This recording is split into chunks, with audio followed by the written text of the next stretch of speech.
Welcome to the YouTube channel, Contact Center Knowledge Hub, your one-stop solution for expert guidance, best practices, and actionable knowledge in the world of contact centers. Explore, learn, and enhance contact center skills. In today's session, we'll break down what attrition really means in a call center environment, starting with its definition, moving on to the formula used for calculation, walking through a practical example scenario, and finally, exploring the key components that drive attrition rates. By the end, you'll have a clear understanding of how attrition impacts workforce stability, operational efficiency, and overall customer experience, helping leaders make informed decisions for improved retention and performance. Attrition in a call center refers to the rate at which employees leave the organization over a given period of time. This departure can occur in two primary forms.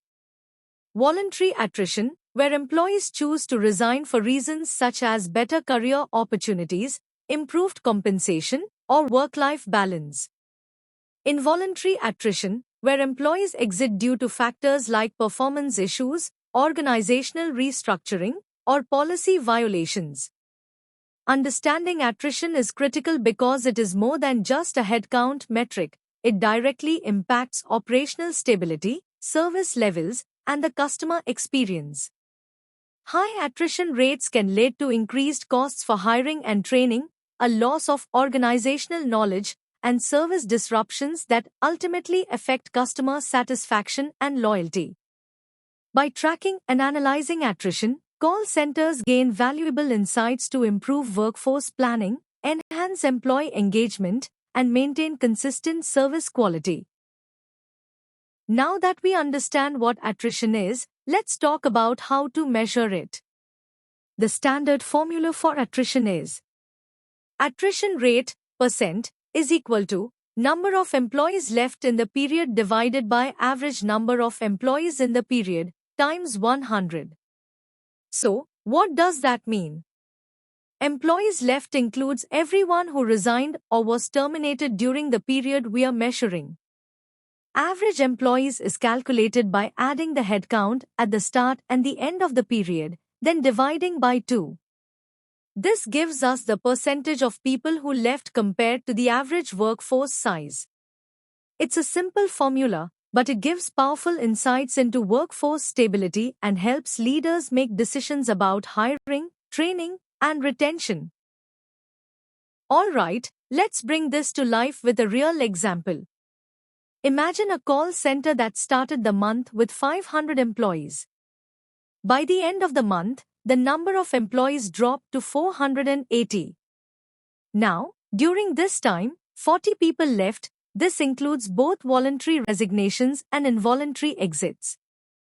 To find the average workforce size, we take the starting number, 500, add the ending number, 480, and divide by 2. That gives us 490.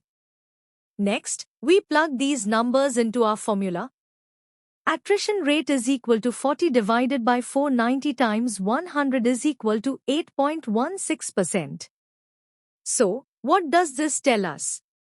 It means the call center had an 8.16% attrition rate for that period.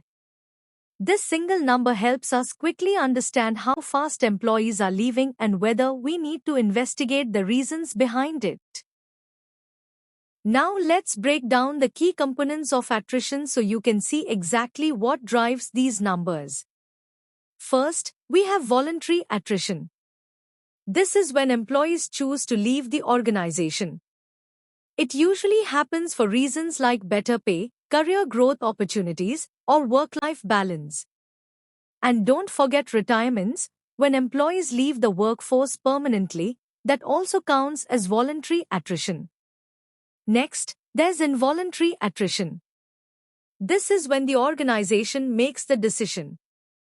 It includes terminations, maybe due to performance issues or policy violations, and layoffs, often caused by restructuring or downsizing. Understanding these components is crucial because the reasons behind attrition tell the real story. A high voluntary attrition rate might mean employees aren't happy or see better options elsewhere. High involuntary attrition might point to recruitment challenges or organizational changes. By looking at both sides, leaders can find the root causes and take targeted actions to improve retention and stability. Alright, let's continue exploring more types of attrition that you might see in a call center. First, we have internal attrition, sometimes called transfers. This is when employees don't leave the company altogether. Instead, they move to other departments or take on new roles within the same organization. It's still attrition for the call center team, but the talent stays in the company. Next is new hire attrition. This happens when employees leave within the first 3 to 6 months. It's often a red flag that expectations during hiring didn't match reality, or maybe the training and support weren't strong enough to set them up for success. Finally, there's seasonal or temporary attrition. Some employees join for short-term projects or peak seasons, and their contracts naturally come to an end once the busy period is over. Each of these attrition types tells a different story, and understanding them helps leaders plan hiring, training, and retention strategies more effectively. Thanks for watching my YouTube channel, Contact Center Knowledge Hub. If you found this helpful, don't forget to like, share, and subscribe for more insights. See you in the next video.